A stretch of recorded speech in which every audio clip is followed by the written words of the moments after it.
Welcome to Rani's kitchen. ఈరోజు మీకు నేను వంకాయ పుట్నాల పొడి కారం కూర చేసి చూపించబోతున్నానండి. దీనికోసం నేను ఒక పావు కేజీ ఈ వంకాయలు నీలం వంకాయలు పొడుగు వంకాయలు తీసుకున్నానండి. ఎందుకంటే వీటిని ఇలా కాయలు పడంగానే వండుతాను అనమాట. నేను ఒక పావు కేజీ వంకాయలు తీసుకున్నాను. వీటిని కడిగేసి పెట్టుకున్నాను. దీంట్లో ఒక కప్పు పుట్నాల పప్పు, 4-5 వెల్లుల్లి రబ్బలు, ఒక 3 ఎండుమిరపకాయలు, కొద్దిగా జీలకర్ర, అంతే. Simple ingredients. కూర మాత్రం అమోఘంగా మంచి రుచితో ఉంటుంది. ఇలాంటి పుట్నాల పొడి వంకాయ కారం కూర మీకు వాడి చేసి చూపించబోతున్నాను నేను. ఇప్పుడు ఈ వంకాయని ఇలా ఘాట్లు పెట్టుకుని సాల్ట్ వాటర్లో వేసి ఉంచుకుందాం. ఈ పుట్నాలు, వెల్లుల్లి, ఎండుమిర్చి, జీలకర్ర మిక్సీ పట్టుకోవాలి పౌడర్ లాగా. ఇప్పుడు వాటర్ తీసుకుని దీంట్లో కొంచెం సాల్ట్ వేసుకోవాలండి. ఎప్పుడు వంకాయ కూరకి సాల్ట్ వాటర్లోనే మనం వేయాలండి, కండ్రెక్కిపోతాయి అన్నమాట కాయలు. ఇలా కాయల పడంగా వండుకుంటాం కాబట్టి చక్కగా కాయ పడంగా తినడానికి మనకి ఇలా మంచి రుచిగా ఉంటుందండి. పుచ్చులు ఉన్నాయో లేవో జాగ్రత్తగా చూసుకోండి. ఇలా పొడుగ్గా కట్ చేసి మనం సాల్ట్ వాటర్లో వేసుకోవాలి. కొంచెం తొడుముంటే కనుక మనం చక్కగా కాయలా పట్టుకుని తినడానికి బాగుంటుంది. అందుకని నేను చిన్న కాయలు తీసుకున్నాను నేను.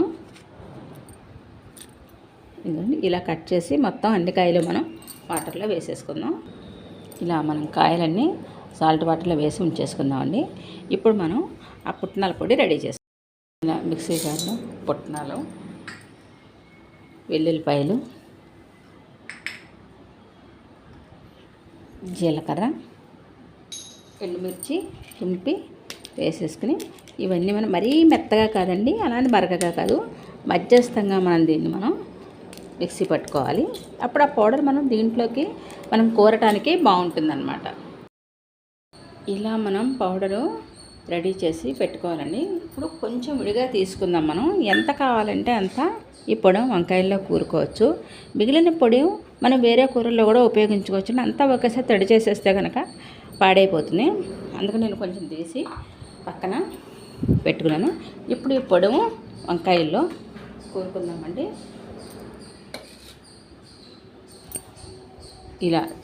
ఇలా తీసుకుని వంకాయలు జాగ్రత్తగా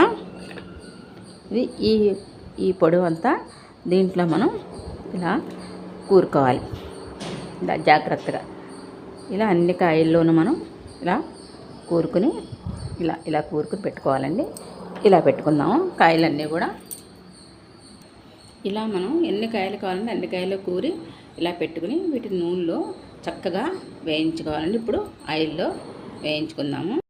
పెట్టుకుని ఆయిల్ వేసుకున్నానండి.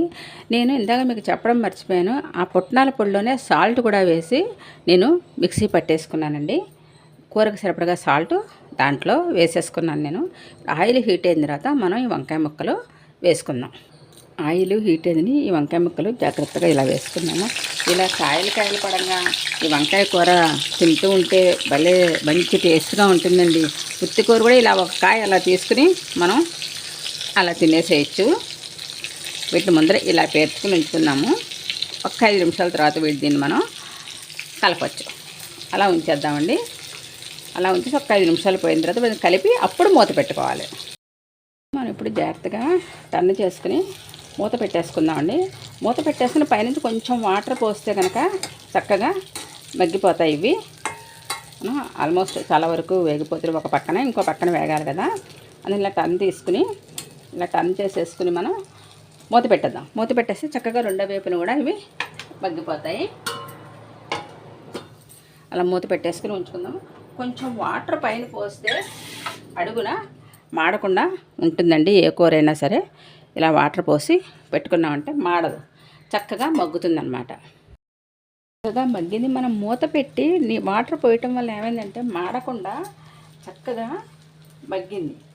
మనం ఇందాక కొంచెం పౌడరు మనం కూరుకున్న తర్వాత కొద్దిగా ఉన్నాయి ఇది కూడా దీంట్లో వేసేసుకుంది. పుట్నాల పొడి కూడా చక్కగా ఆ కూరకి ఇది సరిపోతుంది కమ్మగా.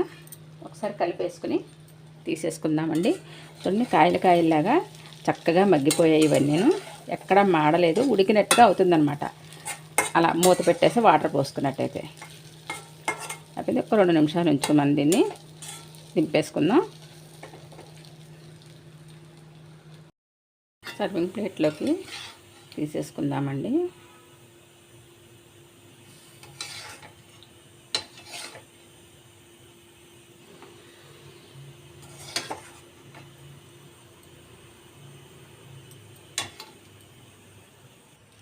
ఇలా కాయల పడంగా చక్కగా మనం ఈ వంకాయ కూర చేసుకున్నాండి. పైనుంచి కొంచెం కొత్తిమీరతో గార్నిష్ చేసుకుందాము.